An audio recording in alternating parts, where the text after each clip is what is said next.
He went into that hearing thinking it would be business as usual until Jasmine Crockett read aloud one sentence that left Kash Patel flustered in front of the whole country. Nobody was looking for anything unusual. That morning, the hearing was scheduled to convene at 9 a.m. sharp in room 2141 of the Rayburn House office building in Washington, D.C. on a Wednesday. Gray skies, a drizzly mist outside the kind of day that made everything feel marginally heavier. Staffers hurried down the corridor with cups of coffee and stacks of folders. Reporters stood at velvet ropes fussing with earpieces beyond the doors. Committee members arrived, most wearing the look of spent habit. Half on duty, half waiting for time to pass. Representative Jasmine Crockett slipped in, softly, scrolling through pages of notes on a thin legal pad her staff had worked up over days. Double-checked citations and aligned papers with deliberation surgeon-like. She said little. She did not have to. Her eyes did the talking. Her aide, a small woman in a dark green suit. Brenda Moreno whispered a final update before settling behind her. A few feet away, Kash Patel sat at the witness table. Patel was relaxed. His jacket was tailored to perfection. His tie, a touch too ostentatious for the room, leaning back in his chair, talking casually with his attorney, smiling at some comment made. Aside mic, his nameplate flashed on the desk before him. People taking seats, cameras from C-SPAN and a half-dozen other television news agencies training microphones winked red. Chairs creaked. There was that pregnant silence before things officially began, the kind you don't notice until you're searching for it. Chairman DuPont began the session reading off the expected agenda. Patel was there to answer questions on internal communications under a high-profile intelligence review that had turned heads last year. Nothing incendiary on the agenda, just a showing to clarify discrepancies from a previous testimony. Or so everyone believed. Jasmine sat quietly, pen in hand. She wasn't looking at Patel. She was watching his lawyer. The early exchanges were formal dates, timelines, procedural explanations. Patel replied with confidence, speaking in clipped, lawyer-approved language. Each word had a practiced ring to it. Crockett's time came about 30 minutes in. The chairman nodded curtly in her direction, and she toyed with her mic. Mr. Patel, she said, her voice even in your previous stint in front of this committee, you testified that you never received any written correspondence with Mr. Devlin regarding the March 14th briefing. Is that accurate? Patel glanced sideways. That is accurate, he said, shaking his head. I think that's what I said.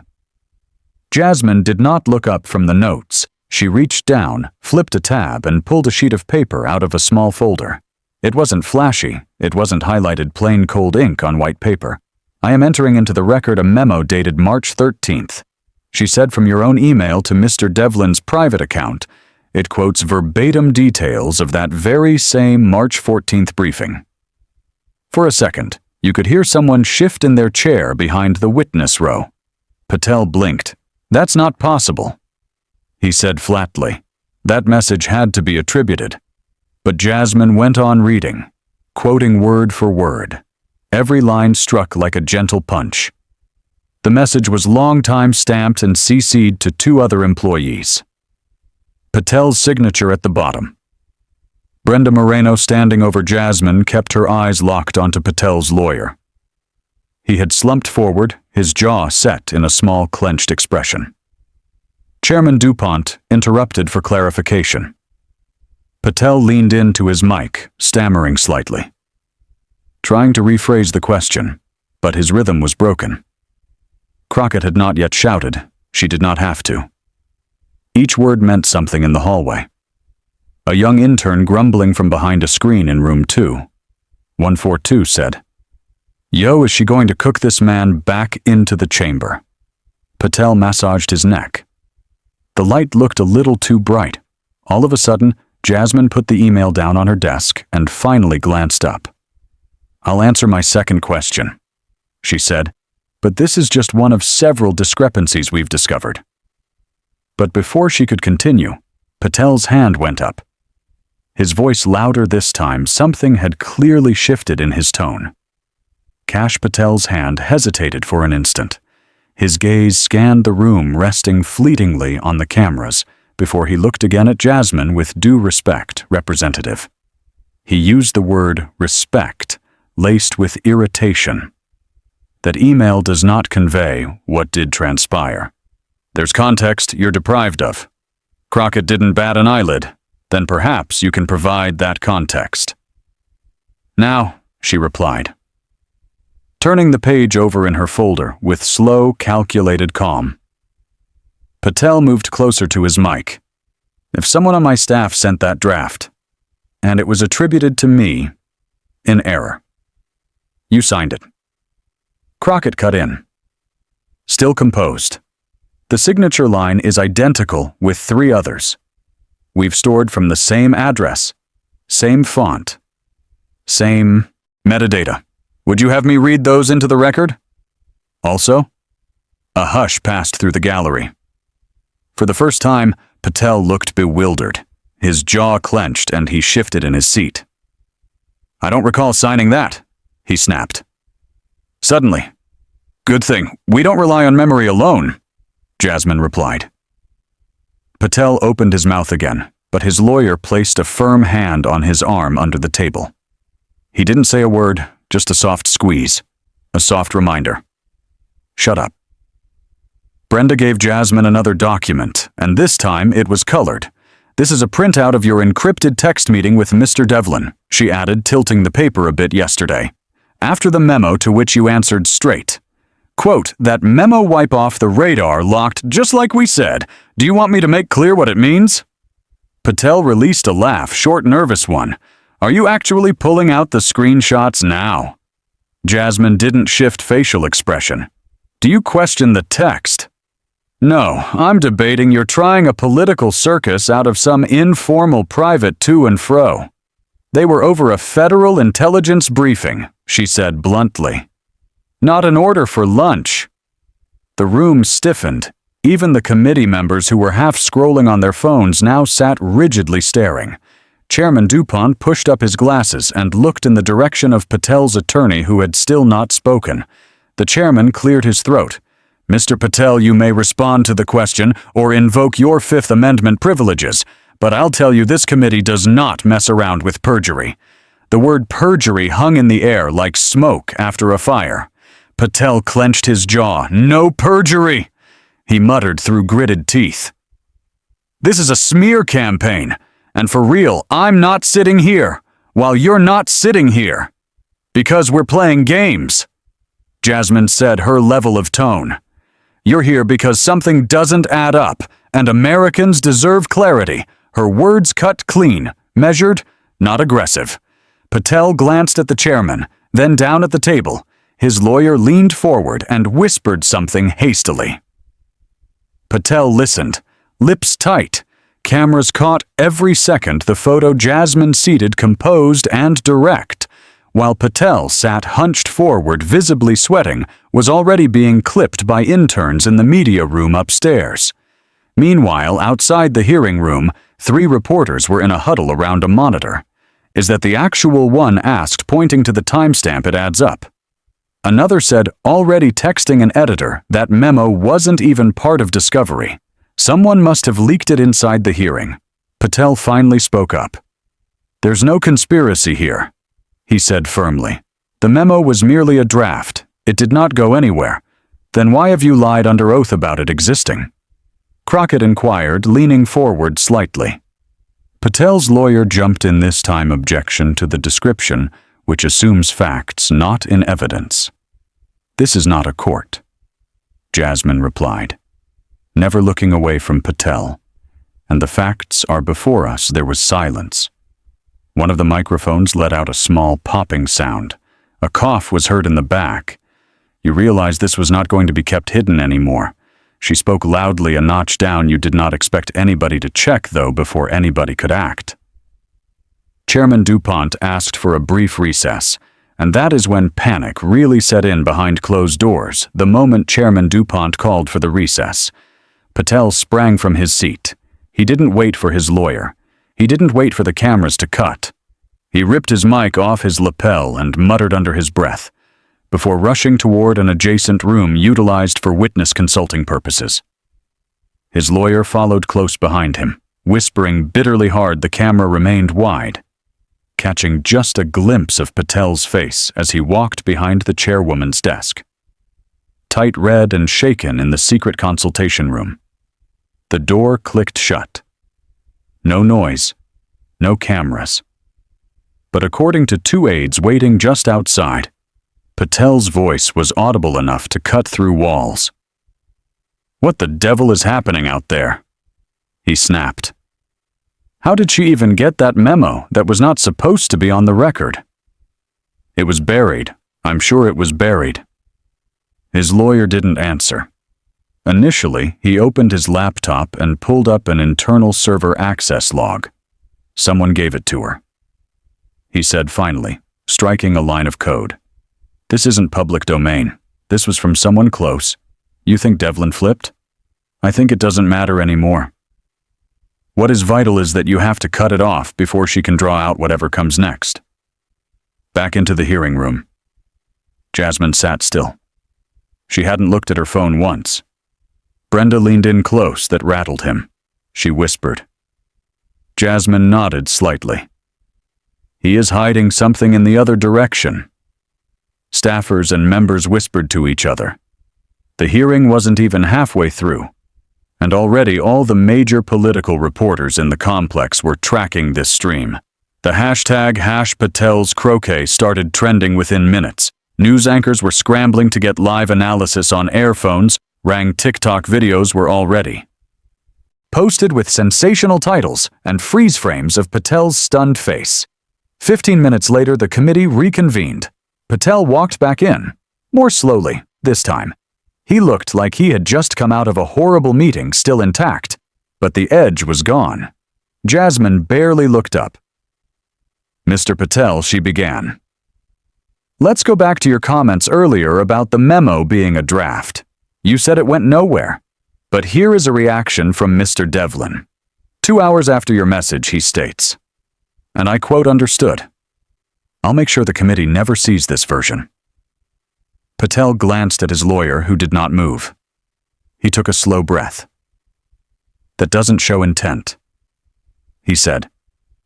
"It's a misinterpretation of intent is something jurors debate," she said. "We're asking what happened, and that answer doesn't exactly scream transparency." Patel's voice cracked a little. "This is all being taken out of context. You keep saying that," Jasmine said, "but you have not provided a single instance of what the real context is." The crowd seated behind the press table murmured. Chairman DuPont rapped out a staccato slap of the gavel. Patel scrunched up his eyes. "You're not asking questions. You're trying to paint a scene. You're offering a performance to your base." Jasmine raised an eyebrow. "Is that your final answer? I'm saying to you, this is political theater." That word theater summoned a reaction. Chairman DuPont leaned forward. "Mr. Patel, please desist from the facts being presented." Patel waved him off. "You people have made up your minds about what you want to hear. You think you can guide me through the MUD because it's good copy. I've worked for 2 administrations. I've sat through more classified briefings than anyone in this room. You think that a few emails and texts have... You got me trapped for the first time." Jasmine put down her papers. She said slowly, "It's not the emails that have trapped you. It's your words on record, on camera repeatedly. If you had been truthful from the start, none of this would be an issue." Her voice did not rise, but the room did become tense. You could feel it in the way Patel's fist clenched over the edge of the table, in the way Chairman DuPont shifted in his chair. "I've heard enough of this." Patel exploded suddenly, louder than he had been speaking. "You've clearly made up your mind, and I'm not going to sit here while you cherry-pick private conversations for the sake of your own narrative." He stood again. Not storming this time, but cold calculating. His lawyer followed, the The chairman asked for order, reminding Patel he was under obligation to remain until dismissed. But Patel went on out of the room, but leaving him a new folder on the table. One of Jasmine's aides glided quietly over as he left, and when she opened it, the entire hearing went black. The moment Kash Patel left, the committee room had sunk into a strange kind of, still not tense, not loose, just confused. He wasn't supposed to leave. The chairman had just announced that. But there he was, jacket over shoulder, pushing through door like a terrible podcast he couldn't listen to for about 5 seconds. Nothing moved. Then chaos broke out. Staffers murmured, reporters reached for their phones. Someone from NPR came to call the press desk. Sacramento local news anchor was already live stand-up taping in the hallway with one AirPod in and her heels off. Jasmine didn't say anything. She leaned back in her chair and took the new folder Brenda had slipped over. It was thin, just 4 pages. But her eyes hadn't left me for a minute when she raised them. Her face was different. Still serene, still calm, but there was something grit in the jaw. Something set. Chairman DuPont cleared his throat, taking into consideration Mr. Patel's departure. We'll recess briefly while counsel comes to a decision on how to proceed. The cameras were still going. They picked everything up. Patel's departure, the buzz of confusion. Jasmine's reaction, and it went online within seconds. Not minutes, seconds before the committee members adjourned for recess. Twitter was on fire. Hashtags were doubling Patel storm out of the room. Crockett receipts a hearing that went wrong. A split screen of Patel storming out and Jasmine calmly flipping her folder was already viral in a Starbucks on 4th and Madison in Seattle. 2 students on the same time simultaneously ceased scrolling their phones at the same time. One held out her screen. Look at this. Who leaves in the middle of questioning a congressional hearing? Did she just pull out more documents? She's got something, man. Look at her face at a Flagstaff, Arizona gas station. A hoodie man replayed the video repeatedly while gassing up. By then, even hardline pundits were opining. Some termed it a sting. Others called Patel having lost his cool and put the lid on it by storming out news cycles, move fast before. But this was wildfire back in the hearing room. Jasmine stood quietly with Brenda and another aide, a young man named Derek Flores, who had a sparkle in his eye, like someone was going to press the great big red button.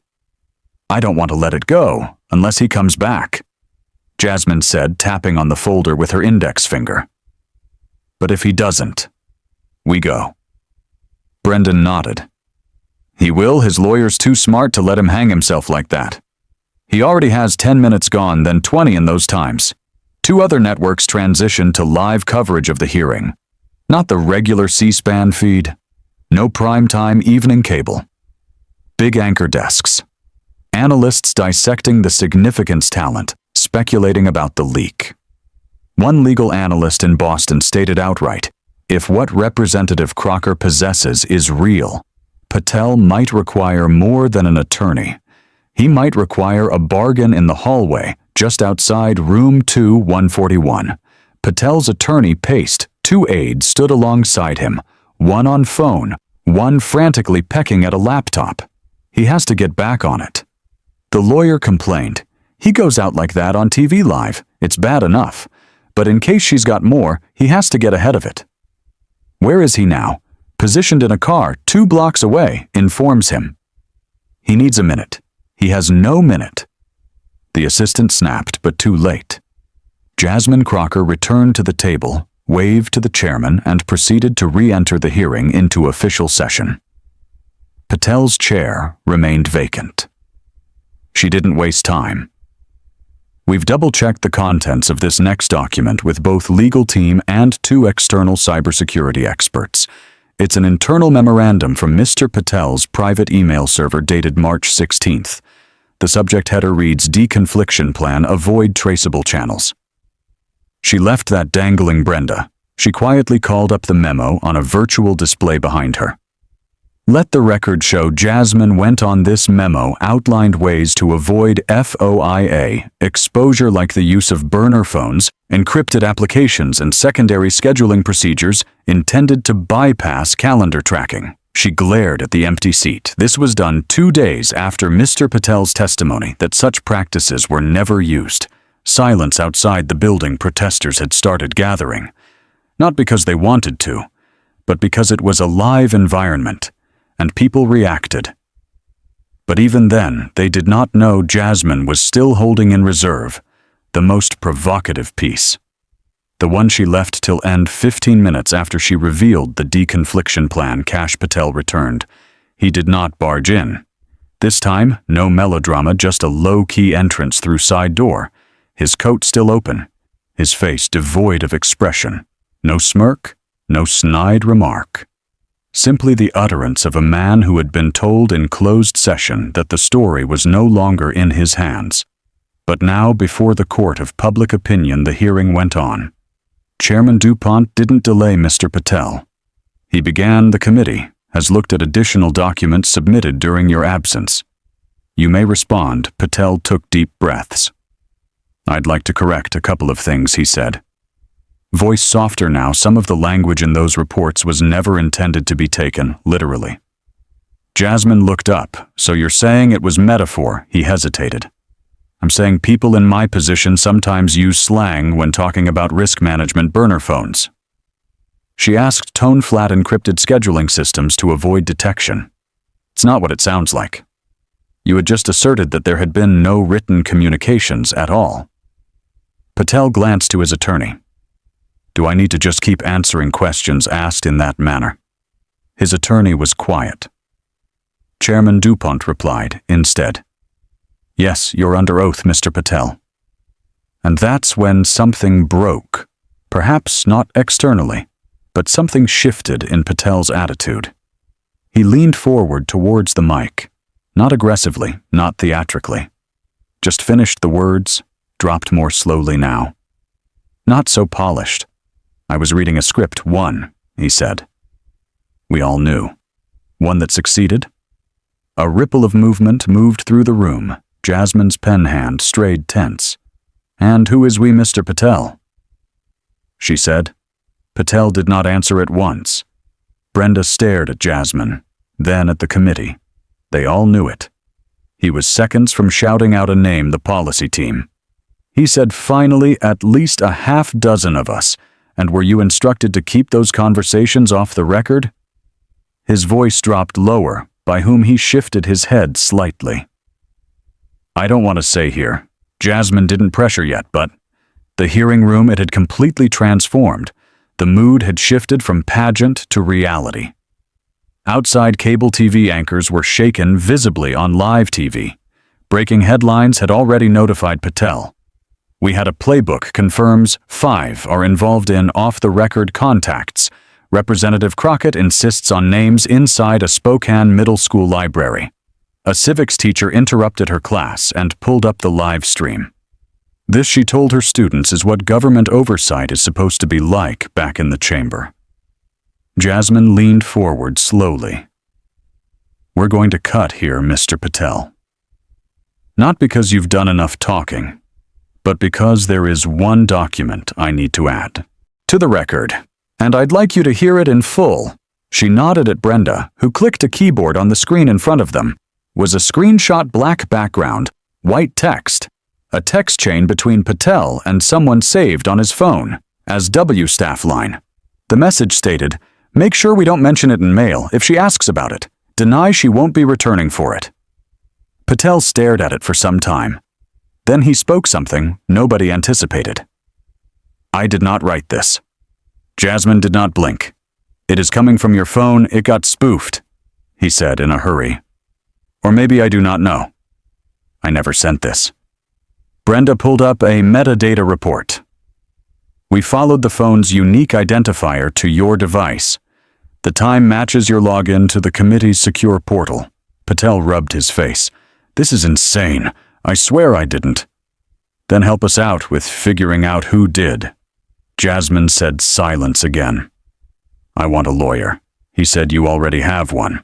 I'd like to see another one. Chairman DuPont leaned forward, gavel in hand. Then we're adjourning the hearing for legal advice. Everyone started talking at once. Reporters, aides, members of the committee. The room erupted into not shouting, but shocked reaction. Brenda leaned over Jasmine. That wasn't the most incendiary thing, she whispered. I know. Jasmine replied, that's coming next. But as the room cleared out, news organizations sprinted for the last document. A single tape Jasmine hadn't mentioned so far, one that would make eyebrows raise far beyond this hearing. By the time lawyers for Patel requested suspension of testimony, the media monster had already awakened from its slumber. Not just social media, those platforms were already ablaze, but cable TV, radio, political podcasts, morning chat shows. The topic wasn't a policy hearing anymore.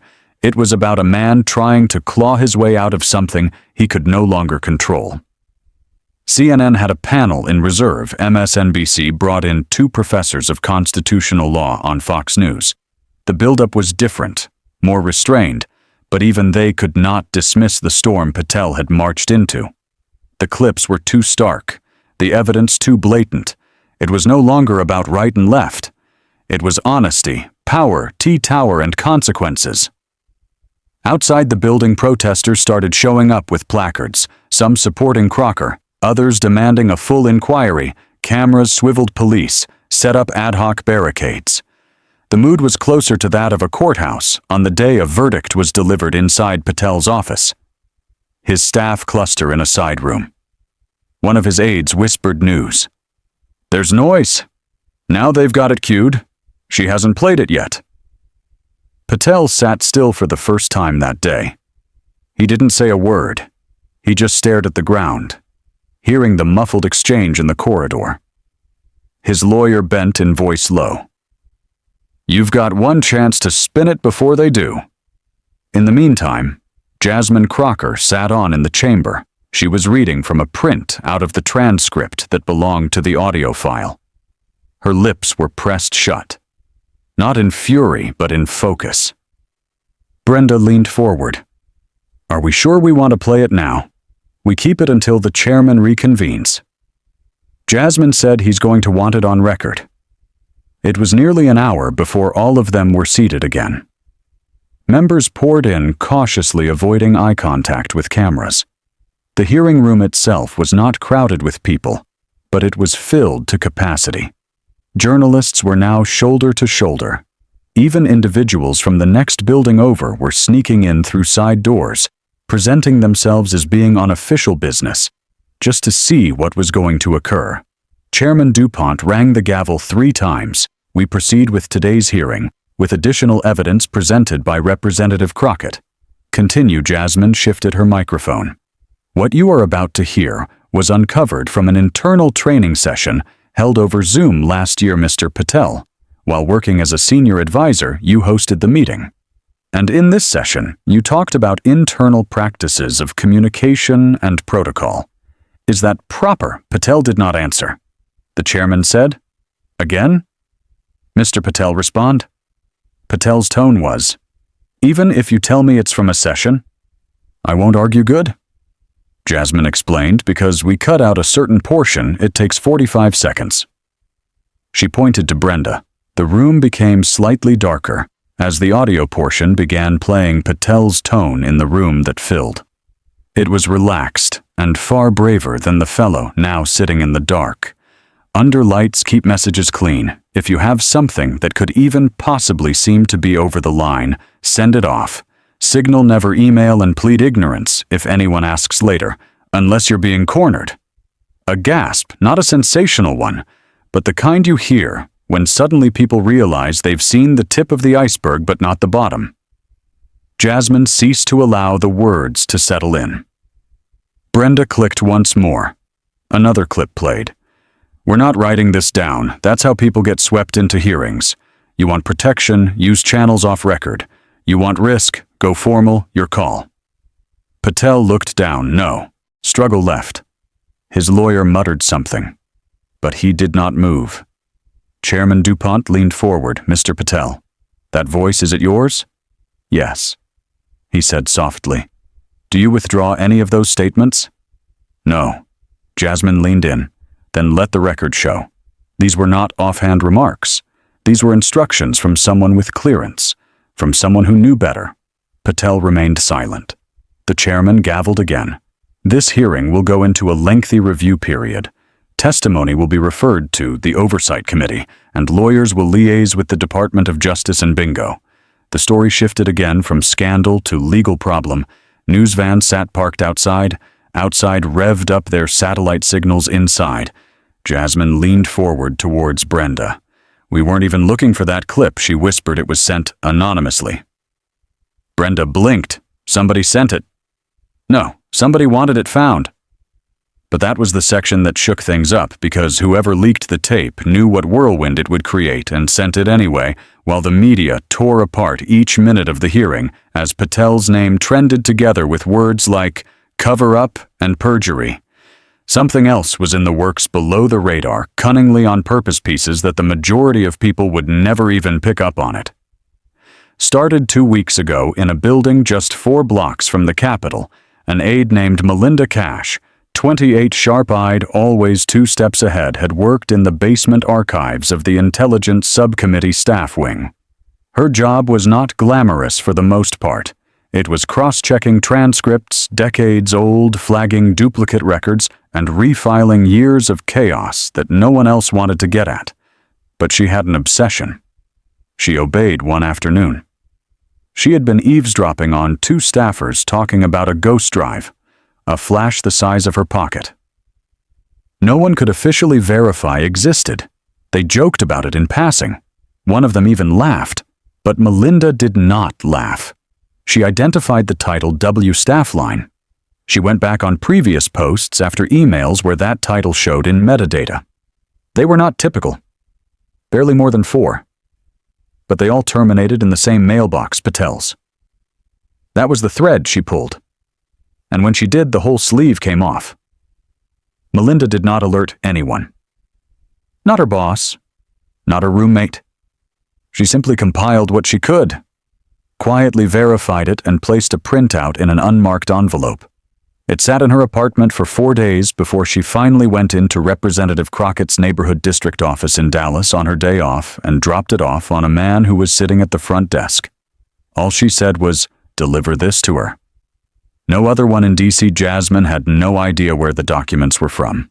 At first, she just knew the marks were clean, original, unaltered. She had her lawyers vet each page. 3 experts confirmed the documents hadn't passed through standard congressional servers. And then there was the audio file that arrived separately encrypted and anonymous sender, no traceable metadata. But the voice was unmistakably Patel's, and the document had been dated nearly a year before the hearing. Someone else had wanted the truth out. But they weren't exactly ready to go public now. In the aftermath of Patel's public meltdown, Jasmine sat in her office staring at a whiteboard covered in names, dates, arrows, and phone records. Brenda was pacing back and forth. If 5 people were involved, and we've only screened Patel, who else is taking the fall for this thing?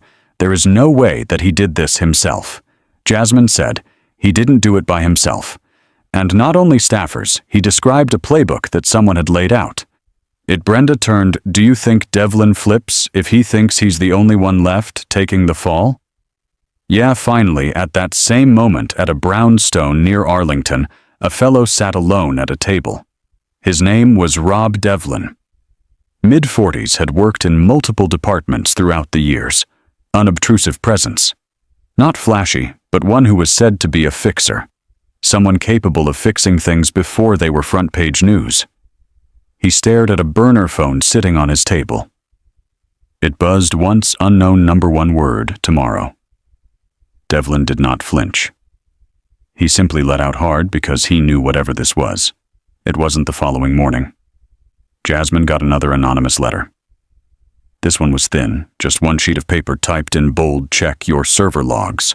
March 17th, U8. Sometimes distance makes things clearer. And somewhere between the streetlights and the soft hum of the radio, she saw what she had gotten herself into. This was more than one man with a dirty memo. This was a machine buffed in plain sight, a quiet architecture of evasion built over years, and someone had been counting on it staying hidden forever.